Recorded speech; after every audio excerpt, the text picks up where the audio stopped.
I want to give you guys a quick tip on how to secure big cables that are too long for the regular little Velcro straps. All right, I buy this one is the 10-yard 3/4 inch wide Velcro, and what I do is I figure out how long it needs to be to wrap all the way around.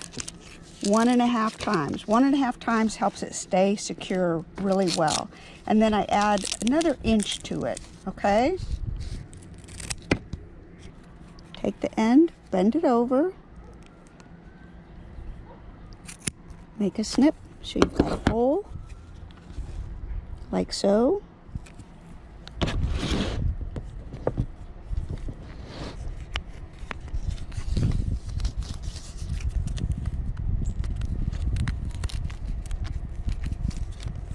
This is great Velcro, so it sticks. It takes a little bit to get it through because it is very good at sticking.